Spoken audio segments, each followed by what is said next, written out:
Hello everyone. आज हमारे साथ बहुत ही खास स्टूडेंट बैठा हुआ है और इसका नाम है अभिनव कुमार।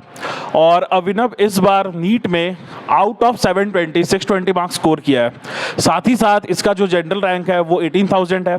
और अभिनव न्यूटन ट्यूटोरियल्स प्राइवेट लिमिटेड का स्टूडेंट भी रहा है फॉर द पास्ट 3 ईयर्स। अभिनव के पापा न्यूटन ट्यूटोरियल्स में ही एक सीनियर केमिस्ट्री फैकल्टी हैं और आप लोग सब जानते हैं उनको, मदन मोहन झा सर। और इससे ही बड़ी बात कि हम और अभिनव एक ही कॉलोनी में रहते हैं, तो इसलिए अभिनव से तो कुछ अलग ही जान पहचान है। तो अब अभिनव आप लोगों के साथ अपने एक्सपीरियंसेस को शेयर करेगा। तो अभिनव बताओ कि ये नीट का एग्ज़ाम निकालना कितना आसान था, कितना टफ था तुम्हारे लिए या मॉडरेट था? कैसा तुमको एक्सपीरियंस लगा ये अपने 3 साल का? नीट एग्ज़ाम में क्वेश्चन तो आसान आता है, सब जानते हैं क्वेश्चन आसान आता है। लेता है इसीलिए क्योंकि क्वेश्चन आसान आता है, मैथ से भागने के लिए लेता है जनरली बायोलॉजी। लेकिन कंपटीशन बहुत ज़्यादा है एग्ज़ाम में, इतना ज़्यादा कि मतलब एग्ज़ाम टफ हो जाता है, आईआईटी लेवल का एग्ज़ाम हो जाता है, इतना ज़्यादा कंपटीशन है। 21 लाख फॉर्म भरा था 2023 में और एक क्वेश्चन से भी हज़ार रैंक आगे पीछे हो सकता है। सिलेक्शन पे बात आ जाता है एक एक क्वेश्चन के कारण, तो एग्ज़ाम तो टफ हो जाता है इसके कारण। लेकिन क्वेश्चन आसान आता है इसीलिए एक एवरेज बच्चा भी कर सकता है एग्ज़ाम का तैयारी और निकाल सकता है नीट। अगर एक एवरेज बच्चा को नीट निकालना है तो उसके लिए हर एक टॉपिक को यही सोच के पढ़ाई करना है कि यही टॉपिक हमको डॉक्टर बनाने वाला है। हर एक चीज़ को सीरियसली पढ़ना है, कोई भी चीज़ छोड़ नहीं सकते हैं, क्योंकि हर एक बच्चा के ऐसा ही, तुम्हारे ऐसा ही हज़ार बच्चा होगा पढ़ने वाला, एकदम तुम्हारे जैसा ही पढ़ने वाला होगा। और उन लोग से ऊपर जाने के लिए कुछ तो एक्स्ट्रा करना होगा ना। और मेरा एक्सपीरियंस का बात करें तो हमको भी शुरू में बहुत टफ़ लगा था, लेकिन मेरे आसपास टीचर लोग थे, न्यूटन के टीचर लोग थे, बहुत सपोर्टिव थे, दोस्त लोग था, बहुत मदद किया वो लोग। जहाँ भी हमको दिक्कत होता था, हम हज़ार गलती भी करते थे तब भी आराम से आके समझाता था। बहुत गुस्सा नहीं करना है, सही से समझाना है। एकदम बहुत ट्रबलसम एकदम हो जाता था तब भी हम जाके बोलते थे, दिक्कत होता था तो भी आराम से ही समझाता था सब। और एग्ज़ाम मार्क्स में कम भी है, टेस्ट में मार्क्स कम भी है तो भी ज़्यादा दिक्कत नहीं, आराम से समझाना है। हमको एक ड्रॉप लेना पड़ गया था क्योंकि पहली बार में हमको कॉलेज बढ़िया नहीं मिल रहा था। पहले ड्रॉप लेने टाइम में भी हमको मतलब ख़राब लगता ही है ड्रॉप लेने टाइम में। टीचर लोग बहुत सपोर्टिव थे, वही लोग बोले थे कि तुम कर सकता है, एक और बार ट्राई करो, तुमसे हो सकता है, तुम कर सकता है। तो किए और इस बार अच्छा मार्क्स आ रहा है। तो काफ़ी अच्छा से तुमने एक्सप्लेन किया। तो अभिनव, ये तो ठीक है कि तुमने बताया कि नीट उतना भी टफ नहीं है और इसमें रिपीटेशन बहुत ज़्यादा ज़रूरत है सिलेबस का। तो ये हमको बताओ और अपने जितने भी जूनियर्स हैं उनको भी ये बात बताओ कि कब से नीट के लिए पढ़ना शुरू कर देना चाहिए, कब से, और एक एवरेज स्टूडेंट को कितना टाइम लगेगा ताकि वो नीट के लिए पूरी तरह से तैयार हो जाए? नीट में जो क्वेश्चन आता है सब एनसीईआरटी बेस्ड आता है, सारा क्वेश्चन लगभग एनसीईआरटी बेस्ड ही रहता है तीनों सब्जेक्ट में। और नीट में रिपीटेशन ज़्यादा ज़रूरी है। एक बार पढ़ने से ज़्यादा, एक बार पढ़ के लगेगा कि कंप्लीट हो चुका है, लेकिन जब 2-3 चैप्टर और आगे बढ़ोगे तो वो सब चीज़ भूल जाओगे, वो सब चीज़ का क्वेश्चन नहीं बनते रहेगा। इसीलिए रिपीटेशन, रिवीजन ज़्यादा ज़रूरी है। एग्ज़ाम का जो तैयारी होता है वो लास्ट एक दिन में ही होता है एग्ज़ाम के पहले, और जो साल भर जो तैयारी करना है वो सब उस एक दिन का तैयारी किया जाता है। तो इसीलिए अपने सिलेबस को इस तरह पढ़ना है कि हम उसको एक दिन में पढ़ सकें, इतना छोटा कर देना है सिलेबस को। और इसके लिए बार बार पढ़ना होगा ताकि ज़्यादातर चीज़ याद हो जाए और जहाँ पे अप्लाई करना है वहाँ पे दिमाग में क्लिक करे आराम से, ज़्यादा सोचना ना पड़े। 200 क्वेश्चन अटेम्प्ट करना है 3 घंटा में। अगर किसी भी क्वेश्चन में 3-4 मिनट लग रहा है तो आगे वाला क्वेश्चन सब में टाइम ज़्यादा प्रेशर होगा। इसीलिए रेपिटेशन ज़्यादा ज़रूरी है ताकि टाइम पे दिमाग में आए और सही आए, क्योंकि कन्फ्यूजन बहुत ज़्यादा होगा, याद बहुत सारा चीज़ करना है।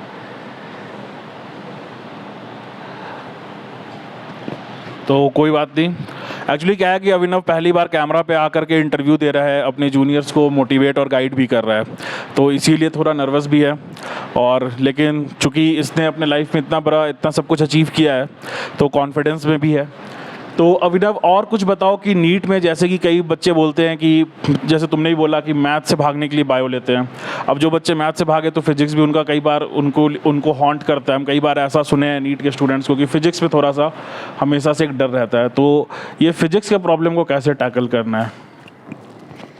देखो यार, practice makes a mind perfect.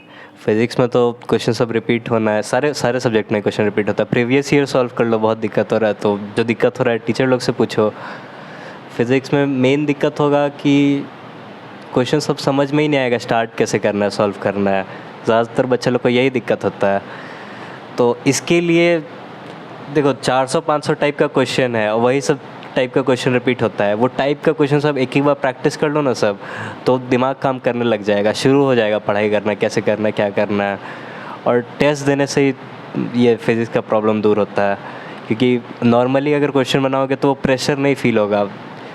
Test देने टाइम में ही वो प्रेशर फील होता है, उसी टाइम में वो दिमाग काम करेगा। और वही प्रैक्टिस सब नीट में काम आता है, क्योंकि क्वेश्चन तो आसान आता है नीट में, क्वेश्चन हार्ड नहीं आता है। ज़्यादा तुमको सोचना नहीं पड़ेगा, लेकिन टाइम पे सोचना, सही सोचना और क्वेश्चन फाइनल आंसर आ जाना, ये सब प्रैक्टिस से ही आता है।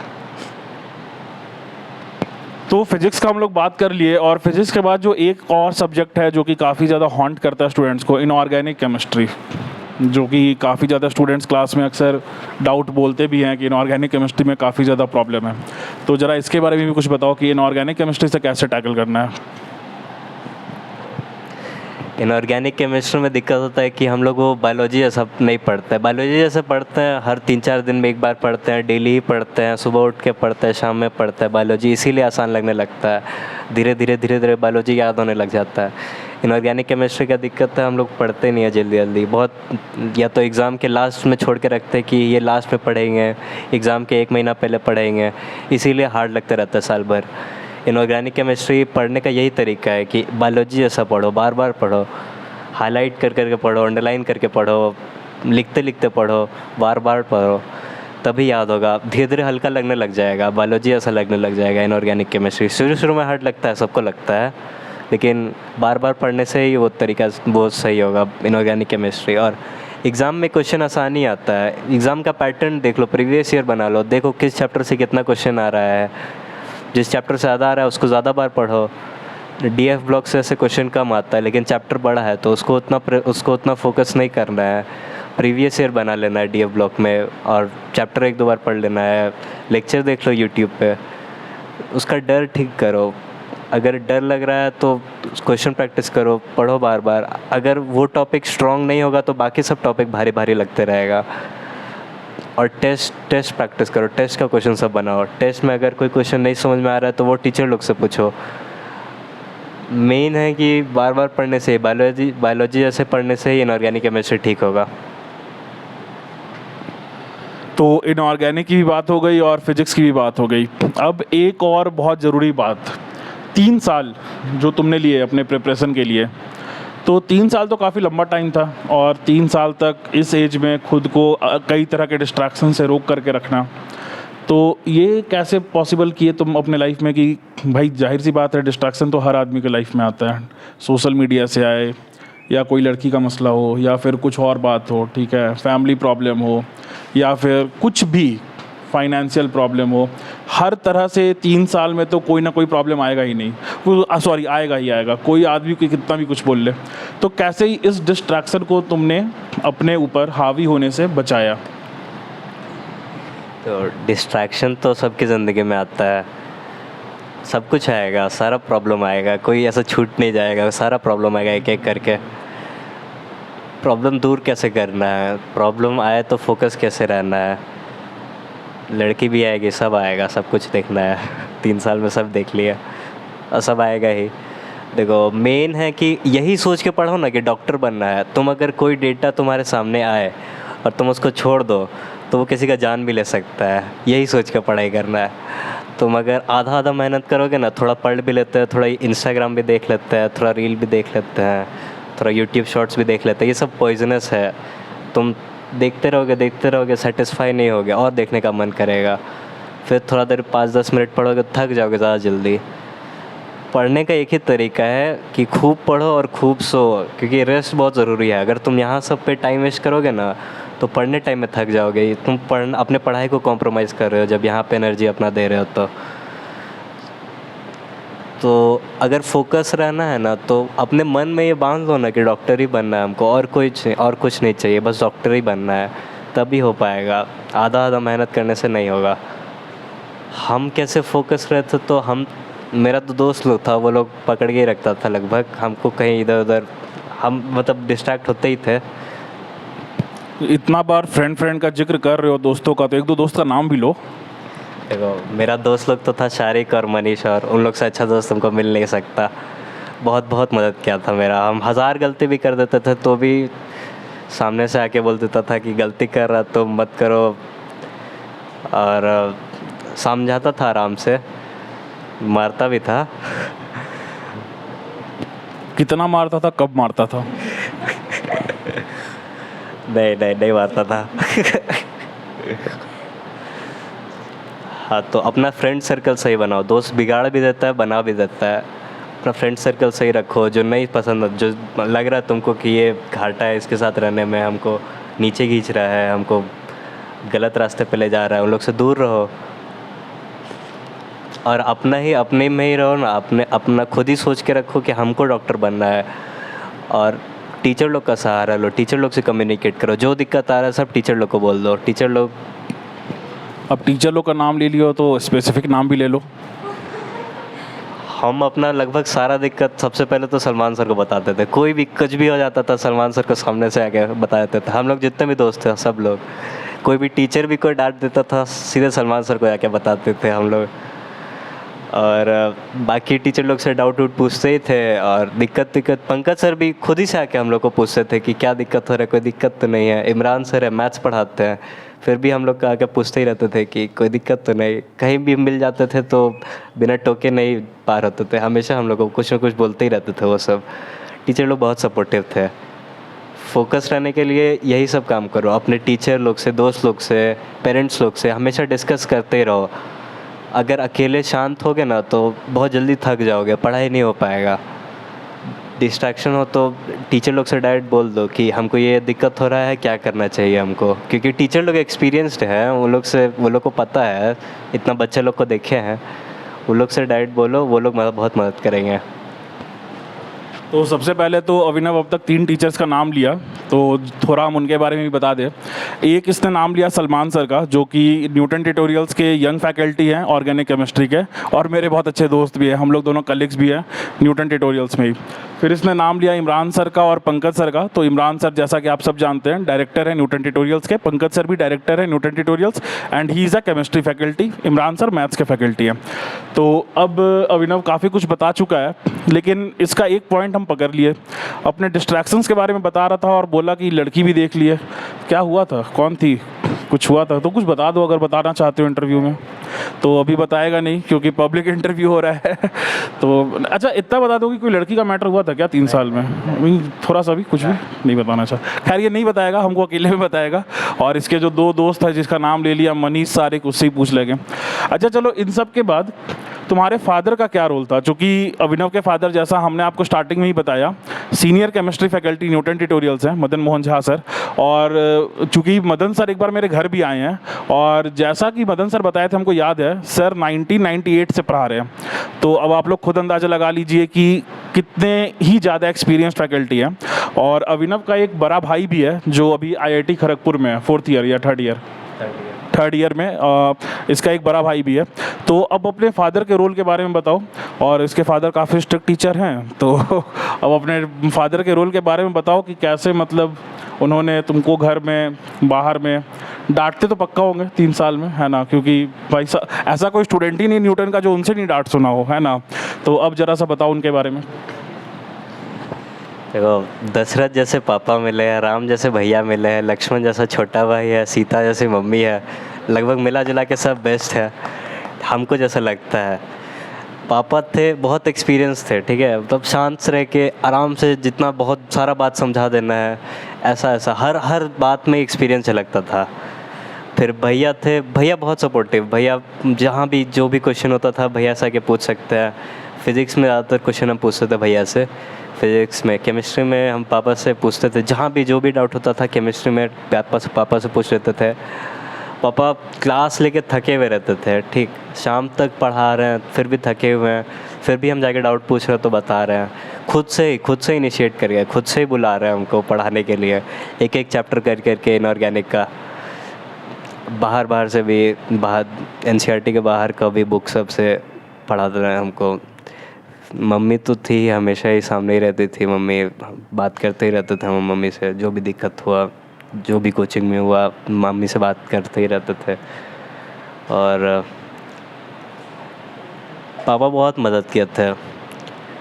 कोचिंग में भी ऐसा कभी फील नहीं हुआ था, हमको जो भी दिक्कत होता था हम पापा से बोल देते थे। अगर कोई टीचर भी नहीं डाउट बता रहे हैं तो भी बोल देते थे पापा से, वही बोल सकते हैं, सब कुछ बोल देते थे लगभग। और पापा ही बोल देते थे लगभग कि ऐसा करो, इतना इतना। पापा को मार्क्स याद रहता था बहुत ज़्यादा मेरा। अगर पिछला 30 टेस्ट का मार्क्स भी बोलेंगे तो वो भी लगभग वो भी बता देते थे कि इतना इतना मार्क्स आ रहा था, इतना इतना मार्क्स आया था, तुमको ये सब्जेक्ट, ये टॉपिक कमज़ोर है, ये टॉपिक पढ़ना तुमको, ये बता देते थे पापा। एग्ज़ाम टाइम में भी, लास्ट में भी, एग्ज़ाम में छोड़ने भी गए थे, एग्ज़ाम टाइम में भी साथ नहीं छोड़े थे, एग्ज़ाम टाइम में भी पूरा मदद कर रहे थे। लास्ट 1 महीना में हम कोचिंग, लास्ट 1 हफ़्ता में कोचिंग आना भी छोड़ दिए थे, सिर्फ घर ही पे बैठ के टेस्ट दे रहे थे। और 200 से भी बात कम हो गया था एक लास्ट हफ़्ता में। उस टाइम में पापा बहुत हेल्प किए थे। उस टाइम में भी अगर सोचो लास्ट हफ़्ता में तुम जाओ किसी टीचर से कोई टॉपिक पढ़ाने के लिए, कैसा लगेगा लास्ट हफ़्ता में। हम उस समय भी गए थे लास्ट हफ़्ता में इनऑर्गेनिक का एक चैप्टर पढ़ने के लिए, तो उस समय भी पढ़ा रहे थे। उस समय भी सही से जैसा पहली बार पढ़ाया जाता है वैसे पढ़ाए थे। उसमें काम आया था, 1-2 क्वेश्चन आ गया था एग्ज़ाम में, उसके लिए बहुत थैंकफुल हैं। तो ऐसा बिल्कुल नहीं है कि टीचर्स जानबूझ के डाउट नहीं बताते कई बार, क्योंकि जो लोग ये वीडियो को देख रहे हैं, I am a GS faculty, तो बस हम इसका इंटरव्यू ले रहे हैं। लेकिन सच बात यही है कि कई बार होता है सुबह से शाम तक जब आप क्लास लेते हो तो इतना थक जाते हो कि फिर अपने लिए भी एनर्जी नहीं बचता है, तो डाउट कहाँ से बताएंगे। खैर, अभिनव ने काफ़ी सारी बातें बताई और अपने फादर का भी रोल बताया, अपने सभी टीचर्स का, कोचिंग का रोल बताया, अपने फ्रेंड्स का रोल बताया। तो एक बार अपनी मम्मी का भी रोल बता ही दो, क्योंकि उनका भी जिक्र तुमने किया इस इंटरव्यू में, और हम तो मानते हैं कि कहीं ना कहीं उनका भी रोल बहुत ज़्यादा रहा होगा। तो एक बार उनका रोल भी बताओ और अपने छोटे भाई का भी रोल बताओ कि तंग करता था या सपोर्ट करता था, क्योंकि अभिनव का एक छोटा भाई भी है जो यहाँ स्टूडेंट है न्यूटन ट्यूटोरियल्स में। तो बताओ ज़रा। तो हमको खाने का तो कभी दिक्कत हुआ ही नहीं, कभी नहीं। कभी 4 बजे उठ के भी पढ़ रहे तो भी कभी ऐसा दिक्कत नहीं हुआ कि खाली पेट रहना पड़ रहा है, कभी ऐसा दिक्कत नहीं हुआ। मम्मी बहुत हेल्प की थी। और ऐसा नहीं कि मम्मी पढ़ा नहीं रही है तो ऐसा कोई मदद नहीं हो रहा है। हमको जो भी दिक्कत होता था, कभी भी कोई दिक्कत हो रहा है, अगर हम बोल दें ना कि हमको कभी भी शाम में भी 6 बजे 7 बजे हमको निकलना है, हमको लंच दे देना, फिर रात में 9-10 बजे आएंगे, तो भी मम्मी उस टाइम में बना देती कुछ। या फिर हमको अगर दिक्कत हो रहा है, हमको तबीयत ख़राब है, कोचिंग नहीं जाने का मन कर रहा है, तो वही मोटिवेट करेगी, दवाई ववा दे के भेज देगी। कभी भी ऐसा अकेला नहीं महसूस होने देना है। और ज़्यादातर टाइम जब भी हम घर पे रहते थे, हम ज़्यादातर मम्मी से ही बात करते थे जब तक घर पे रहते थे।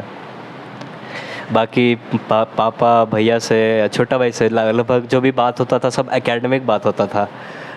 जो भी हमको अगर अपना जो भी फील हो रहा है वो मम्मी से ही बात करते थे ज़्यादातर हम। तो मम्मी बहुत सपोर्टिव थी और खुश भी हुई ऐसे डॉक्टर बन गया, मतलब नीट निकाल लिया तो। और छोटा भाई का बात करें तो ऐसा कुछ मदद तो नहीं किया, लेकिन तंग भी ज़्यादा नहीं करता था हमको। हम ऐसा अगर बोल दे कि ये रूम छोड़ दो, हमको अभी पढ़ाई करना है, हमको तंग दिक्कत हो रहा है, हल्ला हो रहा है, तो चुपचाप चला आता था, हमको तंग नहीं करता था ज़्यादा। तो अभिनव का जो स्ट्रगल था 3 साल का, इसके हमको लगता है कि हर डायमेंशन पे हम लोगों ने बात किया, बस एक डायमेंशन वो बताना नहीं चाह रहा है, तो खैर कोई बात नहीं। तो सबका कुछ पर्सनल लाइफ भी होता है। तो अभिनव, लास्ट में इस इंटरव्यू को ख़त्म करने से पहले और कुछ बताना चाहोगे अपने जूनियर्स को, जो तुमको लगता हो कि नहीं ये एक बहुत ही यूनिक बात है, और अगर ये पता हो तो फिर सब लोग जो है उनके लिए लाइफ में नीट। अच्छा हाँ, एक चीज़ और जो कि इस इंटरव्यू में बहुत ज़्यादा ज़रूरी है, जो बच्चे क्वालिफाई कर लेते हैं उनके लिए तो हर टीवी अखबार मीडिया में बात होती है। अभिनव, जो बच्चे क्वालिफाई नहीं कर पाए हैं, ठीक है ना, उनके बारे में भी कुछ बताओ, उनको क्या करना चाहिए, कैसे वो इस स्ट्रेस को हैंडल करें, क्योंकि ये बहुत ही इनजस्टिस की बात है कि हमेशा हम लोग सक्सेसफुल लोगों के लिए यही बात करते हैं, लेकिन कभी कभी क्या होता है कि कुछ बच्चे सक्सेसफुल नहीं बन पाते और इस सोसाइटी में बहुत ज़्यादा स्ट्रेस में आ जाते हैं, तो उनके लिए ये भी बात होना ज़रूरी है। तो अभिनव, उनके बारे में कुछ बताओ, उनको क्या करना चाहिए नीट के बाद, जो ड्रॉपर्स थे बट फिर भी नहीं हो पाया, कैसे वो आगे बढ़े, ठीक है? तो पूरा चीज़ डिटेल में लेकर के बताना। देखो, हार मत मानो, बहुत सारा रास्ता अभी भी खुला हुआ है, पहला बात।